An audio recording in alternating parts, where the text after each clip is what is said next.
એક એવી રામાયણ જે દુનિયાએ ક્યારેય સંપૂર્ણ જોઈ જ નથી, કારણ કે હનુમાનજીએ પોતે જ તેને સમુદ્રમાં ફેંકી દીધી હતી. રાવણનો વધ કર્યા પછી ભગવાન શ્રીરામ અયોધ્યા પરત ફર્યા. આખી અયોધ્યા દીવડાઓના પ્રકાશથી ઝગમગી ઉઠી હતી. લોકો પોતાના પ્રિય ભગવાનના સ્વાગતમાં ફૂલ વરસાવી રહ્યા હતા.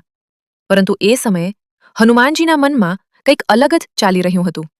તેમના હૃદયમાં શ્રીરામ પ્રત્યેની ભક્તિ તો હતી જ, પણ સાથે ભગવાન શિવની આરાધના કરવાની પણ ઈચ્છા હતી. એટલે હનુમાનજી હિમાલય તરફ પ્રસ્થાન કરી ગયા. હિમાલયની બર્ફીલી ગુફાઓમાં હનુમાનજી ઘોર તપસ્યા કરવા લાગ્યા. ચારે તરફ શાંતિ હતી.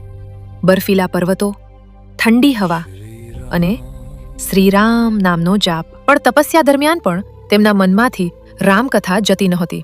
શ્રીરામના જીવનની દરેક ઘટના તેમની આંખો સામે જીવંત બની જતી.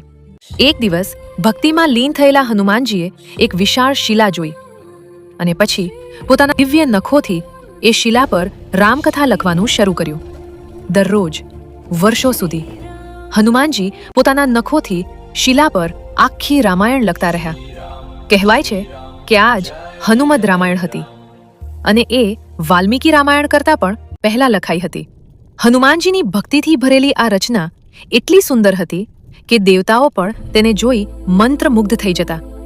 થોડા સમય પછી મહર્ષિ વાલ્મીકી પોતાની લખેલી રામાયણ લઈને હનુમાનજી પાસે આવ્યા. પણ જેમ જ તેમણે હનુમદ રામાયણ જોઈ, તેમના ચહેરા પરનું તેજ ધીમે ધીમે ઓસરવા લાગ્યું. વાલ્મીકીજી સમજી ગયા કે તેમની રચના હનુમાનજીની ભક્તિ સામે નાની પડી રહી છે. તેમનું મન નિરાશ થઈ ગયું. હનુમાનજીએ તરત જ વાલ્મીકીજીની ઉદાસી સમજી લીધી. તેમણે પ્રેમથી પૂછ્યું, મુનિશ્રેષ્ઠ, આપ દુઃખી કેમ છો? વાલ્મીકીજીએ ધીમા અવાજમાં કહ્યું, તમારી રામાયણ સામે મારી રચના ફીકી લાગે છે. આ સાંભળીને હનુમાનજી હળવું સ્મિત કર્યા. તેમના હૃદયમાં જરા પણ અહંકાર નહોતો. તેમણે એક ખભા પર પોતાની હનુમદ રામાયણની વિશાળ શિલા ઉપાડી અને બીજા ખભા પર મહર્ષિ વાલ્મીકીને બેસાડ્યા. પછી બંને સમુદ્ર કિનારે પહોંચ્યા. સમુદ્રની ગર્જના વચ્ચે હનુમાનજીએ પોતાની રચના તરફ જોયું અને શ્રીરામનું સ્મરણ કરીને કહ્યું, પ્રભુ, આ બધું આપનું જ છે. એટલું કહીને હનુમાનજીએ આખી શિલા સમુદ્રમાં ફેંકી દીધી. વાલ્મીકીજીની આંખોમાં આંસુ આવી ગયા, કારણ કે તેમણે એ દિવસે સાચી ભક્તિ જોઈ હતી.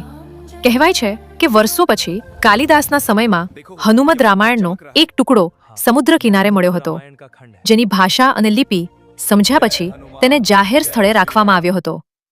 આ ઘટના આપણને શીખવે છે, સાચી ભક્તિ એ છે જ્યાં અહંકાર નથી હોતો, માત્ર ભગવાન પ્રત્યે નિસ્વાર્થ પ્રેમ હોય.